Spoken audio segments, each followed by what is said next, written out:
অনুপম বলল, অনিলের বউ মার্ডারেস। কবিতা সিংহর হাতের রেখায় খুন।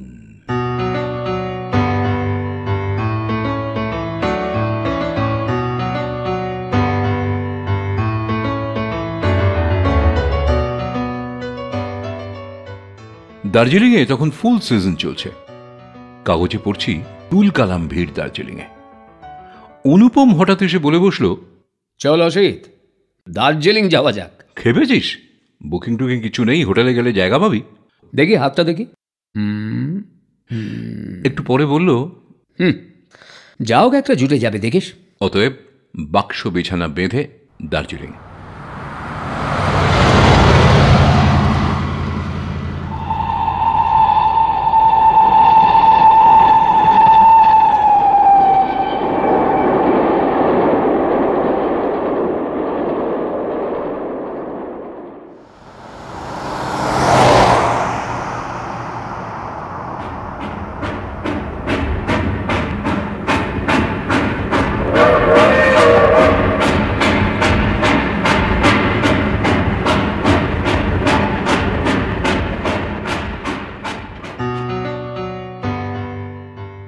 বলতে ভুলে গেছি, অনুপম ভাগ্য গণনা করে, আর ভাগ্য গণনার সূত্রে বহু রকম মানুষের সঙ্গে তার চেনা জানা আলাপ পরিচয়।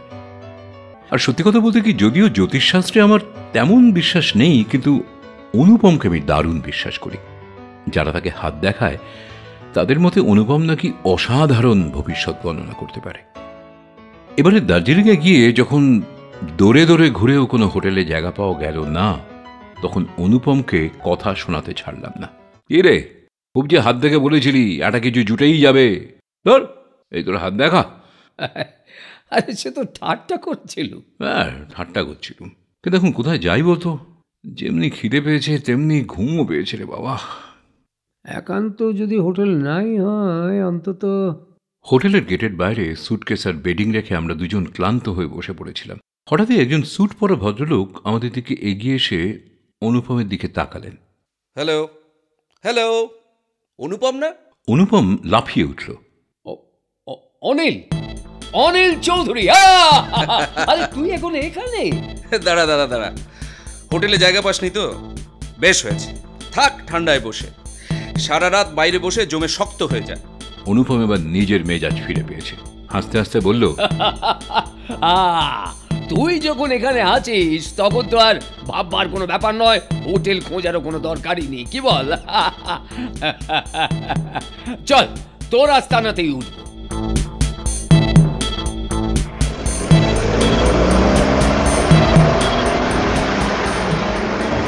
পথে যেতে যেতে অনিল চৌধুরীর সঙ্গে আমার পরিচয় করিয়ে দিল অনুপম।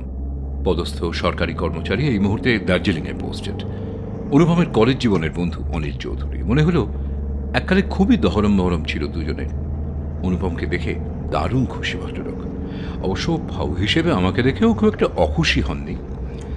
আমার দিকে ফিরে অনুপম খুব গর্ব ভরে বলল, দেখলি হাত দেখতে জানি কি জানি না, বলেছিলাম কিনা যা হোক একটা ব্যবস্থা হয়ে যাবে। এ জুটে গেল কিনা বল? বুঝেছি বাবা, তোর গণনা অসাধারণ। বলতেই হবে তোকে। অনুপম কিচ্ছু জানে না। কলেজ লাইফে আমরা ছিলাম ওর জ্যোতিষবিদ্যা চর্চার গিনিপিগ। আমাদের হাত দেখে যত সব হাবিজাবি বলে যেত। আমার সম্বন্ধে অনেক বাজে কথা বলেছে, একটাও মেলেনি। কি না না মেলেনি? কি বলছিস? আমি বলিনি তুই রাজকার্য করবি? হ্যাঁ বলেছিলাম তো। আচ্ছা, তারপর বলিনি যে তোর অনেক টাকা হবে, পিতৃকুলের বিষয় আশয় পাবি? তাও পেয়েছি। এই তোকে বলিনি তোর বিদেশ যাত্রা হবে? হ্যাঁ, তা অবশ্য হয়েছে। তবে বলো, স্বীকার করো। অনিল চৌধুরী এবার অদ্ভুত একটা এক্সপ্রেশন দিলেন। সুদর্শন পুরুষ হঠাৎ লজ্জা পেলে যেমন হয় আর কি। যা, সেসব কি আর বলা যায়? আরো যা সব বলেছিলি অসিতবাবুর সামনে, আরে প্রথম আলাপেই বলতে কিরকম একটা সংকোচ হচ্ছে। না না না, সংকোচের কিছু নেই। ও আমার প্রাণের বন্ধু। তুই যেমন ছিলি কলেজ লাইফে, ওর কাছে আমি কিচ্ছু গোপন করি না। অনিল চৌধুরী তবু একটু অপ্রস্তুতের মতো হাসলেন। ভদ্রলোক সত্যি অত্যন্ত সুপুরুষ, সুন্দর সাজানো দাঁত, এমন সাজানো হাসলে ভারী সুন্দর দেখায়। না মানে আমার লাভ লাইফ, ম্যারিড লাইফ সম্বন্ধে তুই যা বলেছিলি সে কেন মেলেনি বলতে চাস? অনুপম কটমট করে অনিল চৌধুরীর দিকে তাকালো। ওরে বেটা, একেবারে ধোয়া তুলসী বাঁধা তুমি না? এই বুকে হাত দিয়ে বলতো, বল, স্ত্রী ঘটিত কোনো প্যাঁচে পড়িসনি তুই? বিলেতে কি কলকাতায় কি চাকরির জায়গায়? বল বল বল বল। সে তো অমন অনেকেই পড়ে, কিন্তু আমার স্ত্রী। হ্যাঁ, তোমার স্ত্রী। বলো বলো বলো, আমি বলেছিলাম তো, হ্যাঁ, অনেক মহিলার সঙ্গেই তোমার সম্পর্ক হবে, বাট আলটিমেটলি তোর স্ত্রী হবে পরমা সুন্দরী, লাইক আ ফেয়ারি। আর নট অনলি দ্যাট। আর বেশি বলতে হলো না। সামনেই চমৎকার গেট, মরশুমি ফুলে সাজানো বাগান ঘেরা মস্ত বাংলো প্যাটার্নের বাড়ি। একেবারে গেটের কাছে উৎকণ্ঠিত মুখে দাঁড়িয়েছিলেন যিনি, বুঝতে পারলাম তিনিই অনিল চৌধুরীর স্ত্রী। স্ত্রীকে দেখে মুহূর্তেই মুখের চেহারা বদলে গেল অনিল চৌধুরীর। এই মিনতি, অনুপম রায় আর অসিত মিত্র আমার বন্ধু, হোটেলে জায়গা পায়নি, তাই তোমার কাছে নিয়ে এলাম। বেশ করেছ, আসুন, ভেতরে আসুন।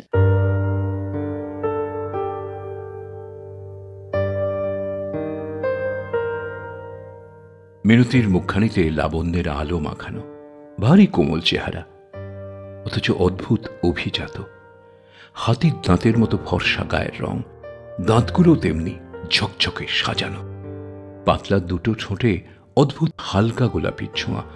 সব মিলিয়ে হাসিটাও অসাধারণ। চাপা গলায় অনিল চৌধুরী অনুপমকে বললেন, you are wrong my dear friend, she is just not a fairy, she is an Angel.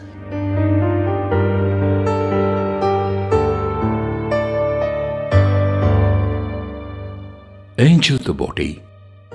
পরনে হালকা হলুদ রঙের শাড়ি, তারপর পেস্তা রঙের গরম কোট, গলায় নরম রোঁয়া ওঠা পশমের চাদর, লম্বা বিনুনি কোমর ছাড়িয়ে আরও নিচে নেমেছে, পায়ে গোলাপি নাইলনের মোজা আর মখমলের নেপালি চটি।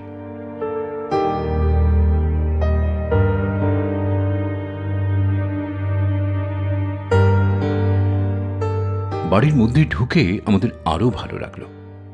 সাজানো ড্রয়িং রুম, ডাইনিং রুম একেবারে নিখুঁত, এমনকি গেস্ট রুম দুটো চমৎকার করে সাজানো, যেন মিনতি চৌধুরী জানতেন আজ সন্ধ্যায় এই অবেলায় অপ্রত্যাশিত হলেও সেই সুদূর কলকাতা থেকে আমরা দার্জিলিংয়ে এসে পড়ব, আর কোনো হোটেলে ঠাঁই না পেয়ে দৈবাত অনিল চৌধুরীর সঙ্গে সাক্ষাতের সূত্রে এসে হাজির হব তাঁরই এই মনোরম সুদৃশ্য বাংলোয়।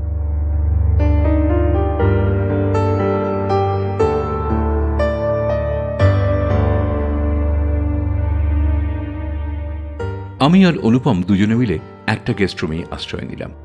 আর একটা খোলা হলো যদিও, কিন্তু সেটাতে গেলাম না।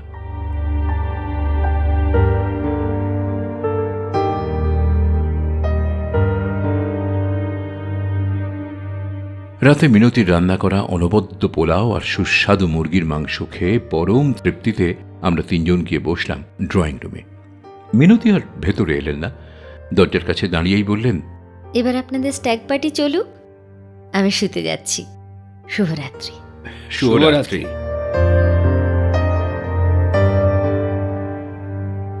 মিনতি চলে যেতেই অনিল চৌধুরী বললেন, ব্র্যান্ডি চলবে?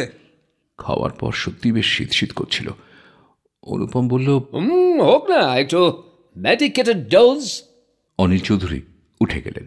সেই ফাঁকে নিচু গলায় আমি অনুপমকে প্রশ্ন করলাম, আরে ওর বউ সম্বন্ধে তুই আর কি ভবিষ্যৎবাণী করেছিলি? বলেছিলাম তোর বউ হবে মার্ডারেস। কি কি বলছিস তুই? ঠিকই বলছি। অনিলের হাতে ভীষণ স্ট্রং সাইন আছে, গোষ্ঠীতে। ও চিহ্ন বদলাবার নয়। না, অনিলের যে আছে আছে, তুই কি মিনতি চৌধুরীর হাত দেখেছিস? দেখেছি। কখন দেখলি? যখন খাবার পরিবেশন করছিলেন, চিনি ঢালছিলেন, দেখে নিয়েছি। মাই গড, কি দেখেছিস? She is a murderess. Anupam? Yes, খুনি। চা, হতে পারে না। আমি আমি আমি আমি আমি বিশ্বাস করি না। আমি করি। তবে চিহ্নটা অনেকটা ম্লান হয়ে এসেছে। হয়তো হয়তো খুন করেই ফেলেছে অলরেডি। আমি আরো প্রশ্ন করতে যাচ্ছিলাম, অনিল চৌধুরী ঢুকলেন, সঙ্গে ট্রেতে 3টে গ্লাস আর ব্র্যান্ডির বোতল।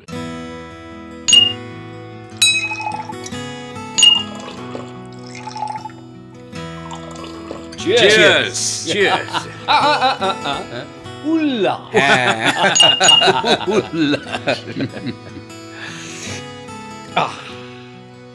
ব্র্যান্ডিতে চুমুক দিতে দিতে সোফায় ডুবে গিয়ে অনিল চৌধুরী বললেন, মন খারাপ করিস না অনুপম, সব গণনা তো আর মেলে না। এতক্ষণ দেখলি তো মিনতিকে, বলতো কত ভালো বউ পেয়েছি আমি। তোর গণনা কিন্তু পুরোপুরি মিলল না, হার মানলি তো। চুপচাপ ব্র্যান্ডিতে চুমুক দিতে দিতে মৃদু মৃদু হাসতে লাগলো অনুপম। জানিস, এই একটা মেয়ে মিনতি আমার সমস্ত জীবনটাকে কিভাবে যেন বদলে দিয়েছে। কিভাবে মানে একটা সময় যখন আমি লম্বা একটা চুমুক মেরে অনুপম বলল, বউয়ের প্রশস্তি করার আর সময় পেলি না অনিল? তার চেয়ে বরং এখন জমে একটা ভূতের গল্প কর দেখি, শুনি। হ্যাঁ, দার্জিলিং এর ঠান্ডায় ব্র্যান্ডির সঙ্গে জমবে ভালো।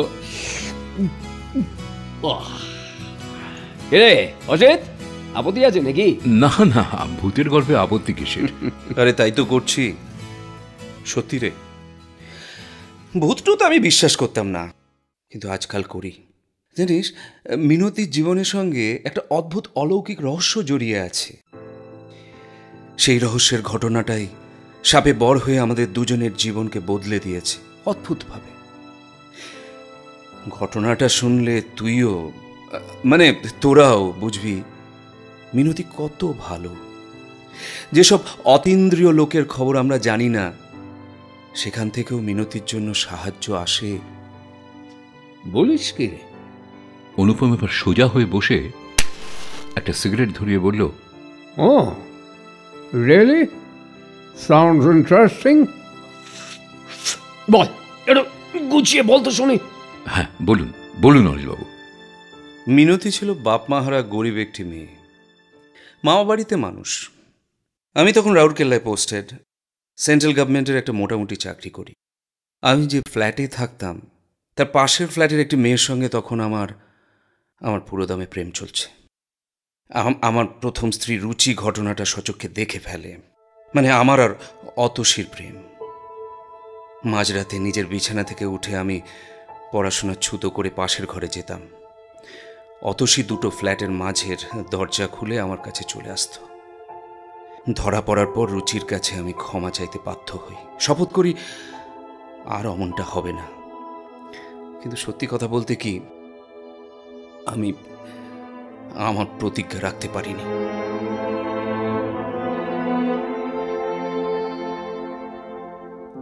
আবার একদিন অতসীর সঙ্গে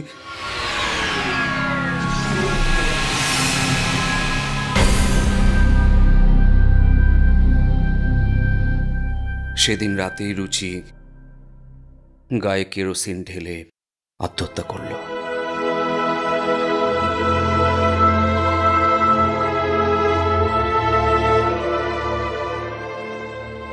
তবে সে মরার সময় আমাকে জড়ায়নি। আরে বাবা, খুব বাঁচা বেঁচে গেছেন যা হোক। অসিতবাবু, আপনি হয়তো আমাকে খুব ঘেন্না করছেন, করতেই পারেন। ভাবতে আমার নিজেরই অবাক লাগছে, সেই লোকটি কি সত্যি আমি? এই আমি?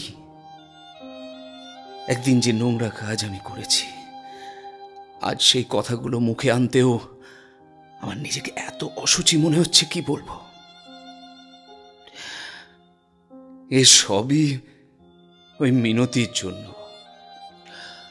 ও সত্যি দেবী। তারপর যে অতসীর জন্য এত কাণ্ড, সেই অতসী কিন্তু এর পরেও কিছুতেই আমাকে বিয়ে করতে রাজি হলো না। আমি যখন রুচিকে হারানোর যন্ত্রণায় বিদ্ধ হচ্ছি, আবার একই সঙ্গে অতসীর জন্য তীব্র পরকীয় আকর্ষণ অনুভব করছি, অতসী তখন আর এক আমেরিকা ফেরত ইঞ্জিনিয়ারের সঙ্গে ঘুরতে আরম্ভ করেছে। আমাকে পাত্তাই দিচ্ছে না।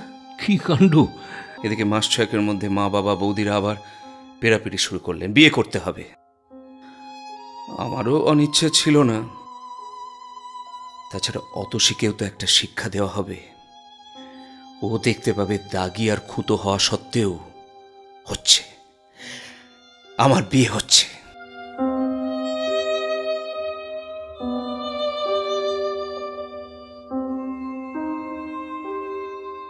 এবার কাগজে বিজ্ঞাপন দেয়া হলো। কেবল পাত্রী বিবেচ্য, কোনো দাবি দেওয়া নেই, প্রকৃত সুন্দরী কন্যা চাই। বাপরে, এ ঝকমারি ব্যাপার, মানে বাড়িতে চিঠি আর ছবির এবারে কাঁড়ি কাঁড়ি আসতে থাকে। হ্যাঁ, এলেও তাই। একরাশ ফটো থেকে 3-4টে ফটো বাছলেন মা।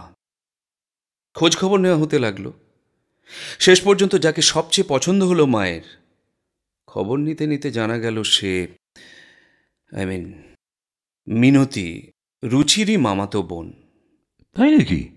হ্যাঁ, গরিব মামার গলগ্রহ, শরীর ভরা রূপ ছাড়া বেচারির আর কিচ্ছু নেই। মামা আবার পয়সা রোজগারের জন্য মিনতিকে অফিস পাড়ায় থিয়েটারে নামাতো। ভালো অভিনেত্রী বলে নামটামও হয়েছিল খুব। কিন্তু ওর গাম্ভীর্যের রক্ষা কবচ ভেদ করে কেউ ওর দিকে এগোতে সাহস করেনি। আমি তো মিনতিকে দেখেই মুগ্ধ। বিয়ের কথা যখন চলছে, হাতে মাত্র মাসখানেক সময়, তখন রাউরকেল্লায় ফিরে অফিস থেকে বিয়ের জন্য ছুটি আর টাকা পয়সার ব্যবস্থা করতে গেলাম।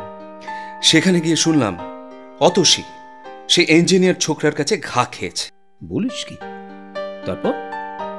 তুই বিশ্বাস করতে পারবি না অনুপম, আমার যে কি হলো। ইন নো টাইম অতসী আমাকে ক্যাপচার করে ফেলল। আবার মধ্যরাতে শুরু হলো আমাদের সেই পুরনো অভিসার। দুটো ফ্ল্যাটের মাঝে দরজা খুলে অতসী চলে আসতো আমার ঘরে। হায় ভগবান! তার উপর আবার অতসী আবদার করলো বিয়ের সম্বন্ধ ভেঙে দিতে হবে। আমি অতসীর আকর্ষণে তখন এমনই আচ্ছন্ন, কলকাতায় ফিরে এলাম মাকে বাবাকে সমস্ত ব্যাপারটা খুলে বলবার জন্য। কিন্তু ফিরে এসে শুনলাম কোনের বাড়িতে কে নাকি আমার নামে যাতা বদনাম দিয়ে চিঠি পাঠিয়েছে। আমার নাকি চরিত্র খারাপ, অতসী বলে একটি মেয়ের সঙ্গে নাকি আমার গভীর প্রেম আছে। এইসব চিঠি পড়ে কোনের দরিদ্র মামা পর্যন্ত বিয়ে ভেঙে দিতে চান, কিন্তু বিয়ে ভাঙতে চান না স্বয়ং মেয়েটি। আরও শুনলাম মেয়েটি নাকি বলেছে আমি তার জন্ম জন্মান্তরের স্বামী, আমার সঙ্গে নাকি তার গাঁটছড়া বাঁধাই আছে। তাছাড়া সে আমার সঙ্গে দেখা করতে চায়। দেখা করলে? হ্যাঁ, ভিক্টোরিয়ায় একদিন দুপুরবেলা। অনিল চৌধুরী পাশের বোতল থেকে আরেকটু নিজের গ্লাসে ঢেলে নিলেন। ঘরের ভেতর অনিল চৌধুরীর পাশে শুধু একটা শেড দেওয়া ল্যাম্প স্ট্যান্ড, সেখানেই আলো জ্বলছে, আর বৈদ্যুতিক রুম হিটারের লাল কয়েলের আগুন ছাড়া পুরো ঘর জুড়ে আবছা অন্ধকার। অনিল চৌধুরী দেখতে পাচ্ছিলেন না, ঠিক এই সময় তার পেছনের দরজার পর্দাটা একটু তুলে দাঁড়ালেন একজন বয়স্কা মহিলা। বেশ ফর্সা, মাথার চুল কাঁচা পাকা, চওড়া শতরঞ্জপার ধনেখালি শাড়ি ঘরোয়া করে পরা, চিবুকে একটা আঁচিল, মাথায় ঘোমটা টানা। খানিকক্ষণ দাঁড়িয়ে থেকে আস্তে আস্তে পেছনে সরে গেলেন মহিলা। আমি আর চোখে অনুপমের দিকে তাকাতেই বুঝলাম অনুপমও দেখেছে মহিলাকে। একে তো খাবার টেবিলে দেখিনি আমরা। কে ইনি? বোধহয় ছোঁয়াছুঁই করেন না, তাই টেবিলে বসে খাননি। অনিলের মাই হবেন হয়তো। আমরা আবার অনিলের কথায় মনোযোগ দিলাম। অনুপম, তুই ব্যাপারটা ভাব একবার। মিনতির মামা একদিকে বিয়ে ভেঙে দিতে চাচ্ছেন, কিন্তু দুপুরবেলা ভিক্টোরিয়া গাছের তলায় মিনতি আমাকে বলছে আমি চলি আমার মায়ের কথায়। মায়ের কথা মানে? শুনেছি আপনার মা নেই। আমার মা না থেকেও আছেন।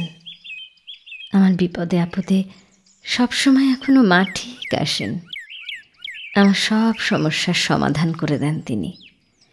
মা আমায় বলেছেন, আপনি আমার জন্ম জন্মান্তরের স্বামী। আমাকে রাউরকেল্লার পোস্টাল ছাপ লাগানো উড়ো চিঠিটাও দেখালো মিনতি। বলাই বাহুল্য হাতের লেখাটা অতসীর। তার মধ্যে ঘৃণিত অভিযোগ করা হয়েছে, শুধু পরকীয়ায় নয়, আমি নাকি আমার স্ত্রীর রুচিকেও হত্যা করেছি। এই কথাটাই অতসীকে চিনিয়ে দিল। বুঝলাম অতসী আমার কতদূর ক্ষতি করতে পারে।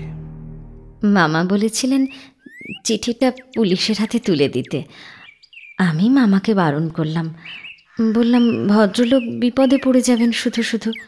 আমি বিশ্বাস করি না যে রুচিকে উনি খুন করেছেন।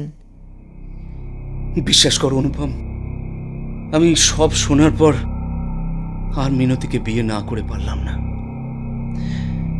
হ্যাঁ, খুবই স্বাভাবিক। বিয়ের পর মিনতিকে নিয়ে রাউরকেল্লায় ফিরে গেলাম। শুনলাম অতসী রাগে দুঃখে তার মাসির বাড়ি জব্বলপুর চলে গেছে। আসলে সেখানেও সে শিকার ধরতেই গিয়েছিল মাসির এক পাইলট দেওরকে, এবং যথানিয়মে আবার সেখান থেকে আনসাকসেসফুল হয়ে ফিরে এলো। এবারও মাঝের দরজা খুলে রাতে চলে আসতে আরম্ভ করলো অতসী। আবারও? হ্যাঁ, আমি 2-4 দিন নিজেকে সামলালেও আর পারলাম না শেষের দিকে। তোদের কাছে বলতে দ্বিধা নেই অতসী সম্বন্ধে যে কি ভয়ানক দুর্বলতা ছিল আমার। আরে সে যে বলে না, নিশির ডাক। মিনতির ঘুম ছিল খুব গভীর, ভাগ্যিস গভীর ঘুম ছিল, না হলে পাশের ঘরে আলো নিভিয়ে অন্ধকারে আমাদের কথাবার্তা, নড়াচড়া সে ঠিক রুচির মতোই টের পেয়ে যেত। একদিন মিনতি বলল, অতসীর সঙ্গে না আমার খুব ভাব হয়ে গেছে। ভারী ভালো মেয়ে অতসী। উড়ো চিঠি নিয়েও খুব আলোচনা হয়েছে দুজনের। আমার মনে হয় কেন, আমি নিশ্চিত আমাদের কোনো শত্রুই এইসব মিথ্যে বদনাম রটিয়েছে। এমন মিষ্টি মেয়ে অতসী, সে কি এমন খারাপ কাজ করতে পারে? আমি আমার মায়ের ছবি, বাপের বাড়ির অ্যালবাম সব দেখিয়ে দিয়েছি অতসীকে। অনুপম, সেদিন রাতেই আমি আর অতসী মিনতির মাকে প্রথম দেখলাম। মানে? হ্যাঁ রে, আমরা কথা বলছি রাত্রির বেলা, মানে আমি আর অতসী বাইরের ঘরে অন্ধকারে। মহিলার আবছায়া মূর্তিটা ঘরে এসে দাঁড়ালো। চোখ দুটো বিশ্বাস করো অনুপম, থক থক করে জ্বলছে। আমি চিৎকার করে উঠলাম, কে কে ওখানে? অতসী ঊর্ধ্বশ্বাসে ওদের বাড়ি পালালো মাঝের দরজা দিয়ে। মহিলা অদৃশ্য হয়ে গেলেন। আমি ঘরে এসে দেখলাম মিনতি বিছানায় মুড়িসুড়ি দিয়ে ঘুমোচ্ছে। তাকে আর বিরক্ত না করে বাথরুম, রান্নাঘর, বক্সরুম চারদিক খুঁজলাম না। সেরকম চেহারার কেন সারা ফ্ল্যাটের কোথাও দ্বিতীয় কোনো মহিলা নেই। আমার গা ছমছম করে উঠল, আর থাকতে পারলাম না। ফিরে গেলাম মিনতির কাছে, মিনতিকে ডাকলাম। ধর্মর করে ঘুম থেকে উঠে বসলো মিনতি। ওর পবিত্র মুখখানা দেখে আমি যেন মরমে মরে গেলাম। লজ্জায় অপমানে নিজের মধ্যে গুটিয়ে গেলাম। মিনতি, তোর মা কেমন দেখতে ছিলেন বলো তো? মিনতি উঠে ওদের ফ্যামিলি অ্যালবাম পেরে নিয়ে এসে ওর মায়ের ছবিটা আমাকে দেখালো। আমি চমকে উঠলাম। অবিকল ওই মহিলাকে দেখেছি আমি আর অতসী। মিনতি বিহ্বল স্বরে আমাকে বলল, জানো, আজ রাতে মা স্বপ্নে এসেছিলেন। বললেন রুচিকে যে মেরেছে আমি তাকে ছাড়ব না, আমিও তাকে মারব। মা বললেন রুচির অতৃপ্ত আত্মা নাকি আমাদের এই বাড়িতে ঘুরে ঘুরে বেড়াচ্ছে। বিশ্বাস কর অনুপম, আমি আত্মা, অলৌকিক এসব কিছুই বিশ্বাস করতাম না, কিন্তু ভয়ে আমার শরীরে কাঁটা দিয়ে উঠল। ঠিক পরের দিনই ঘটল সেই আশ্চর্য মৃত্যু। মৃত্যু? মানে কার মৃত্যু? পরদিন মাঝরাতে অতসীর বীভৎস চিৎকারে আমাদের দুবাড়ির সকলের ঘুম ভেঙে গেল। অতসীকে পাওয়া গেল দুবাড়ির মাঝের দরজার কাছে। বোধহয় সে রাতের অভিসারে আসছিল। তার ঘাড় ভাঙা, দু চোখে বিস্ফারিত ভয়, যেন চোখ দুটো ঠেলে বেরিয়ে আসতে চাইছে। হাসপাতালে খুব অল্প সময়ের জন্য অতসীর জ্ঞান ফিরে এসেছিল। আর কেউ নয়, শুধু মিনতির দিকে তাকিয়ে অস্ফুটে বলেছিল,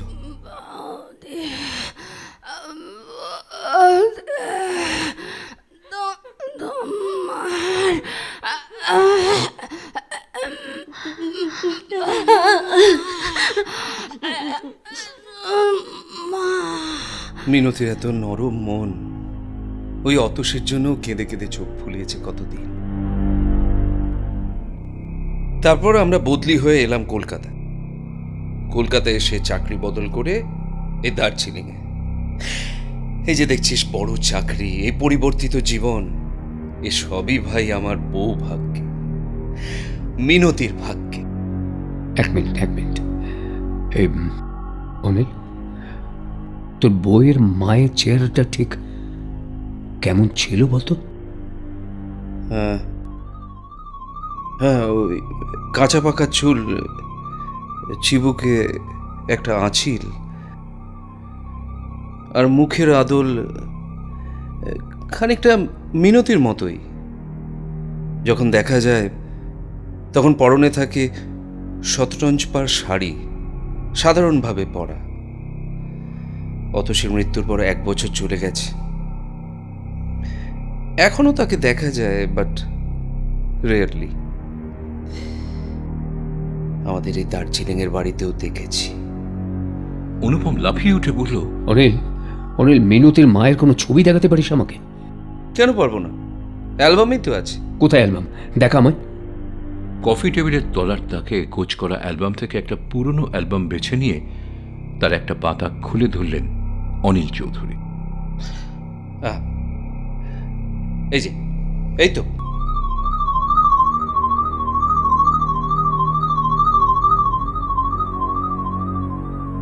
আমি আর অনুপম ঝুঁকে পড়ে পাতার ছবিটা দেখে মুখ চাওয়াচাই করলাম।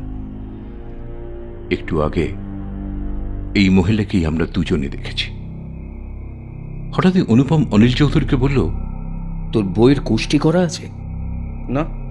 এখনই হাত দেখতে পারি? আছিস তো, দেখিস কোন কালকে? না, আমি এক্ষুনি দেখতে চাই, আর একটা শর্তে। ওনার হাত কিন্তু আমি একা দেখব, তুই বা অসিত কেউ থাকতে পারবি না এই ঘরে। আজ থাক না অনুপম, হঠাৎ কি এমন হলো যে আজই এক্ষুনি তোর? হ্যাঁ, আজই এক্ষুনি দেখতেই হবে আমাকে। ব্যাপারটা জরুরি, খুব জরুরি অনিল, বুঝছিস না? ভালো হোক খারাপ হোক, মেয়ের মায়ায় বদ্ধ হয়ে একটি আত্মার এভাবে বারবার দেখা দেওয়াটা ঠিক নয়। তোদের ক্ষতি হতে পারে অনিল, তোদের দুজনের কথা ভেবেই আমি এটা বলছি। অনিল চৌধুরী কিছুক্ষণ ভাবলেন, তারপর বললেন, বেশ, তোর শর্ত মেনে নিচ্ছি। আমি ওপরে গিয়ে মিনতিকে পাঠিয়ে দিচ্ছি, কিন্তু তুমি কথা দাও আমার সব কৌতূহল তুমি কাল সকালে মেটাবে। ঠিক আছে, কথা দিলাম। অনিল চৌধুরী বেরিয়ে যেতেই আমিও ঘর থেকে উঠে চলে যাচ্ছিলাম। অনুপম আমার হাত ধরে জোর করে বসালো। তুই থাক। হ্যাঁ? কোথায় যাচ্ছিস তুই? অনিল ওপরে উঠে গেছে, ও তো আর দেখতে আসছে না তুই আছিস কি নেই। বসলাম। অল্পক্ষণ পরে মিনতি চৌধুরী ওপর থেকে নিচে নেমে এলেন। সাদা শাড়ির ওপর সাদা শাল জড়ানো, এলো চুল, মুখে ঘন করে ক্রিম মেখেছেন, দু চোখ জুড়ে ঘুমের ছোঁয়া। আপনি বুঝি হাত দেখতে পারেন অনুপম বাবু? চোখ দুটো যেন হেসে উঠল মিনতির। পারি, কিন্তু এখন আপনার হাত দেখব না, আপনার মায়ের ছবি দেখব। আমার মায়ের ছবি? তা বেশ তো। ওমা, এই তো অ্যালবামটা তো বাইরেই রয়েছে, এই দেখুন আমার মা। মিনতি চৌধুরী সামনের অ্যালবামটা খুলে ওর মায়ের ছবি দেখালেন। অনুপম বেশ ভালো করে ছবিটা দেখে মিনতির মুখের দিকে চেয়ে বলল, এটা তো আপনার মায়ের ছবি নয়।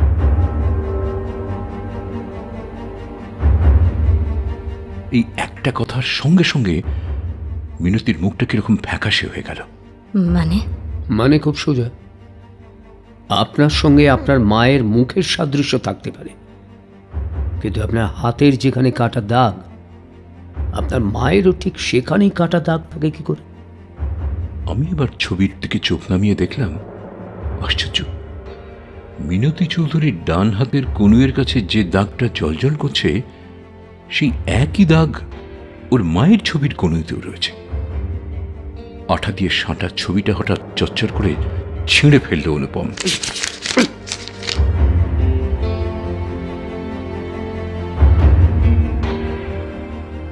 এই অ্যালবামে সব ছবি কর্নার লাগিয়ে বসানো, শুধু এই একটি ছবি আঠা দিয়ে সাঁটা। কেন মিসেস চৌধুরী? এই জন্যে কি? আপনার ভাগ্য খুব ভালো যে অনিল এটা খেয়াল করেনি। এই ছবি আর এই অ্যালবামে রাখা উচিত নয়।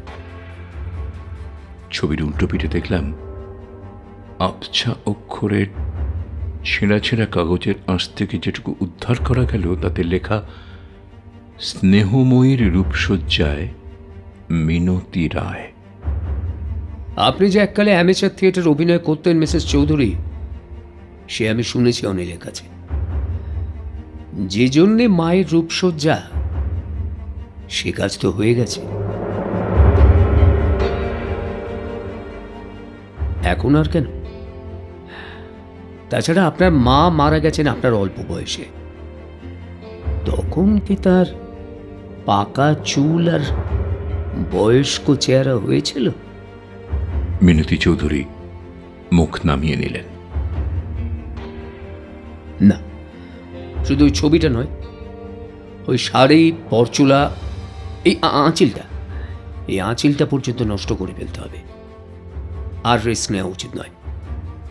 কবে বলতে কবে অনিল দেখে ফেলবে, সব বুঝতে পারবে, তার কি কোনো ঠিক আছে? দেখলাম মিনতি চৌধুরীর চোখ ছাপিয়ে অঝরে জল পড়ছে। আপনাকে দেখবার আগেই আমি জানি আপনি কাউকে হত্যা করেছেন। সে অতসী, তাই না? মিনতি আবারও মাথা নোয়ালেন। মায়ের গল্পটা বানালেন কেন? উপায় ছিল না। মামা আমাকে ক্রমাগত কুপথে ঠেলছিলেন। আমার তখন একটা বিয়ে করে মামার কাছ থেকে সরে যাওয়াটা খুব জরুরি ছিল। আপনি রাউরকেল্লা গিয়ে সব বুঝতে পেরেছিলেন, তাই না? পারবো না, আমার ঘুম পাতলা ছিল। অবশ্য অভিনয় করতাম যেন গাঢ় ঘুমে প্রায় অজ্ঞান হয়ে আছি। আমি সব দেখেছি, সব শুনেছি, আর রাগে ঘৃণায় শুধু জ্বলেছি আর জ্বলেছি। অতসীকে মারলেন কি করে? ওকে মায়ের ওই ছবি দেখিয়েছিলাম। মাঝে মাঝে মায়ের দেখা দেওয়ার কথা গল্প করতাম। একদিন দেখাও দিয়েছিলাম ওই বেশে। আর শেষ দিন চুলের মুঠি ধরে ওকে আছড়ে ফেলে দিই। তারপরে দুটো দরজার মাঝখানে ওর মাথাটা ফেলে চাড় মেরে। আমার সারাটা শরীর কিরম থরথর করে কেঁপে উঠল। কিন্তু আশ্চর্য, এরকম বিভৎস একটা কথা শুনেও অনুপমের কোনো ভাব বৈকল্য হল না। মিনতি চৌধুরীর হাতখানা হাতে তুলে নিয়ে খুব ভালো করে দেখে অনুপম বলল, সত্যি বলছি, আপনি সাক্ষাৎ লক্ষ্মী, সাধ্যী, কল্যাণী, কৃতি সন্তানের জননী হবেন আপনি। পুরনো সব কথা ভুলে যান, সব প্রেত আর ছায়ামূর্তির কথা, সব সব। অনিল জিজ্ঞেস করলে বলবেন আপনার মায়ের ছবি অ্যালবাম থেকে আমি ছিঁড়ে ফেলেছি। আর শুনুন, ছদ্মবেশ আর পরচুলার প্যাকেটটা কিন্তু আজকে রাতেই আমাকে দিয়ে দেবেন। আমি কলকাতায় নিয়ে গিয়ে ওটা পুড়িয়ে ফেলব। যান, শুতে যান এবার। আর একটা কথা, আমি আর আপনাকে মিসেস চৌধুরী বলবো না, বৌদি বলবো, কেমন?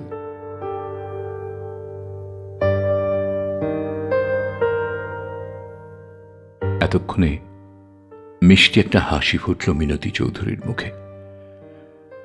রাহুমুক্ত কণ্ঠে তিনি বললেন, প্যাকেটটা গেস্ট রুমের দেরাজের নিচের তলায় রাখা আছে।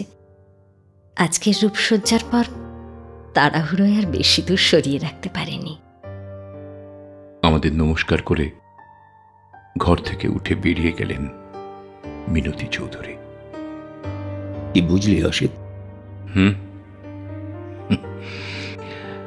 আর কিছু বুঝি বা না বুঝি, এইটুকু বুঝেছি অনুপম, তোর জবাব নেই। সত্যি অনুপম, তুই অসাধারণ, অসাধারণ।